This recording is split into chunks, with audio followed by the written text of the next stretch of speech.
Hello everyone, आप सभी का स्वागत है विजडम के इस ऑनलाइन प्लेटफॉर्म के ऊपर। मैं नितिन शर्मा आप सभी का स्वागत करता हूं।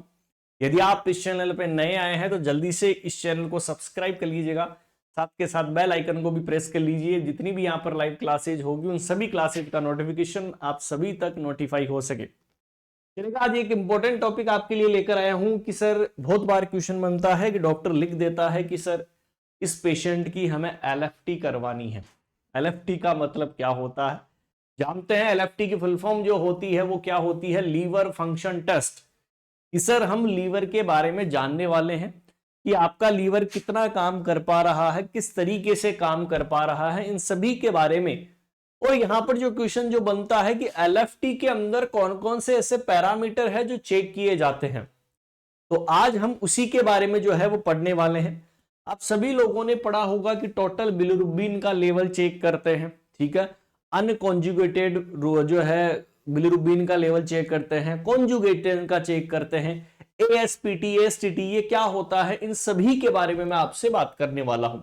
तो फटाफट से लाइक भी कर दीजिएगा और स्टार्ट करता हूं कि नाम जो है वो एलएफटी आया है, लीवर फंक्शन टेस्ट आया है। तो एलएफटी के अंदर सर हम क्या क्या चीज या क्या क्या पैरामीटर हम चेक करने वाले हैं। सबसे पहला आप सभी को पता है कि आपकी बॉडी के अंदर एल्बुमिन प्रोटीन पाई जाती है, प्लाज्मा प्रोटीन होती है, जो आपकी कौन बनाता है दोस्तों, लीवर बनाने का काम करता है, ठीक है, सभी जानते हैं। और लीवर जो होता है वो एल्बुमिन बोले तो प्लाज्मा ऑन्कोटिक प्रेशर मेंटेन करता है। यदि आपका लीवर ही फेल हो गया, इसका मतलब एल्बुमिन प्रोटीन की भी आपकी बॉडी के अंदर क्या हो सकती है, कमी देखने को मिलेगी। तो सर यहां पर एल्बुमिन लेवल का जो है वो लेवल पूछा जाता है कि कितना होता है। आप बोलोगे 3.5 से लेकर 5.0 ग्राम पर डीएल, ठीक है, कितना होता है। आप क्या आंसर करोगे कि 3.5 से लेकर 5.0 ग्राम पर डीएल हमें क्या देखने को मिलता है, सीरम एल्बुमिन का लेवल हमें देखने को मिलता है। फिर बात करते हैं कि सर यहां पर नेक्स्ट क्वेश्चन बोलता है कि टोटल बिलिरुबिन लेवल। देखो सारे क्वेश्चन यहां से मैं कुछ आपको पैरामीटर्स आपको याद करने होंगे और उसका जो है याद करने का तरीका कुछ भी नहीं है, ठीक है। टोटल बिलिरुबिन कितना होता है, एक क्वेश्चन बनेगा कि डायरेक्ट बिलिरुबिन कितना होता है, उसका नॉर्मल लेवल जो है वो कितना होता है। एक क्वेश्चन बनेगा कि सर इनडायरेक्ट बिलिरुबिन का लेवल, एक होता है डायरेक्ट, एक होता है टोटल, और एक आपको देखने को मिलेगा इनडायरेक्ट। डायरेक्ट बिलिरुबिन जो होता है वो एक तरीके का कॉन्जुगेटेड होता है। क्या होता है, कॉन्जुगेटेड बिलिरुबिन भी हम इसे बोलते हैं, क्या बोलते हैं, कॉन्जुगेटेड।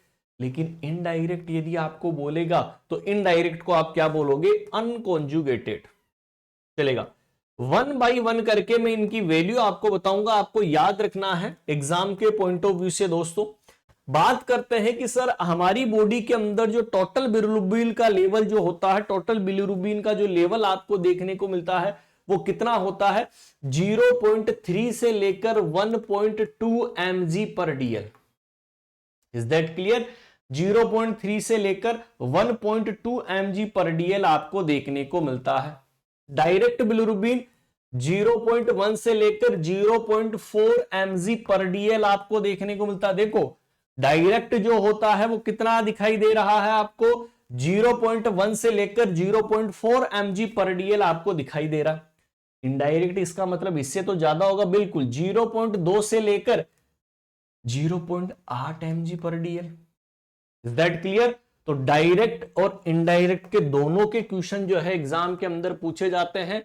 तो यदि एलएफटी जब आप करते हैं तो एलएफटी के अंदर ये चीजें आप सब लोग पढ़ते हो कि नहीं पढ़ते, कमेंट बॉक्स के अंदर कमेंट कीजिएगा। यस या नो, आप सभी लोगों ने जो है इस टॉपिक के बारे में पढ़ा होगा दोस्तों कि सर ये पैरामीटर्स हम पढ़ते हैं, क्योंकि जब आप किसी की रिपोर्ट भी देखोगे तो आपको पता तो होना चाहिए कि सर ये क्या होता है। Is that clear. चलेगा, तो चार चीज तो आपने ये बता दी। अच्छा, एक नाम आता है एएसटी। फटाफट से कमेंट बॉक्स के अंदर जो है आपका कमेंट आना चाहिए कि सर एएसटी की फुल फॉर्म क्या होती है। अच्छा, एक और होता है एएलटी। दोनों की फुल फॉर्म आपको पता होना जरूरी है। कमेंट बॉक्स के अंदर कमेंट कर दीजिए एएसटी की फुल फॉर्म क्या होती है, और क्वेश्चन पूछ सकता है एएसटी की फुल फॉर्म क्या होती है, ठीक है।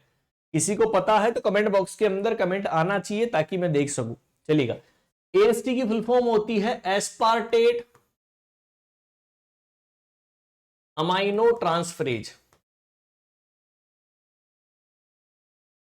क्या होती है कि सर एस्पार्टेट अमाइनो ट्रांसफरेज इसका जो है फुल फॉर्म होती है, लेकिन एएलटी की फुल फॉर्म क्या होती है? अलालीन अमाइनो ट्रांसफरेज।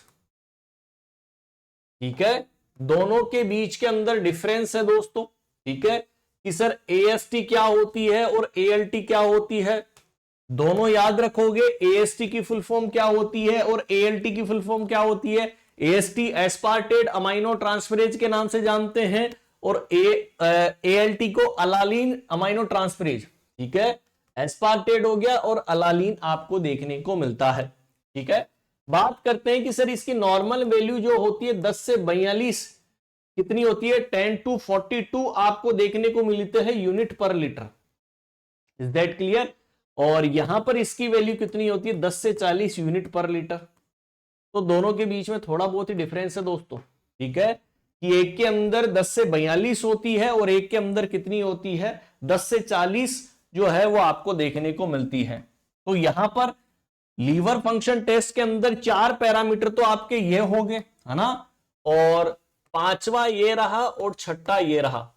तो इसका मतलब जब भी आप किसी भी पेशेंट की रिपोर्ट चेक करोगे तो आज के बाद में आप बोल पाएंगे कि हाँ मुझे पता है एलएफटी क्या होती है, क्यों की जाती है, मैंने आपको बताया, और उसके अंदर क्या क्या पैरामीटर्स हम चेक करते हैं, क्योंकि मुझे आपको डॉक्टर बनाना है। डॉक्टर बन जाओगे ना? बिल्कुल, कि सर नॉर्मल वैल्यू पता होगी तो अपने आप बन जाएंगे।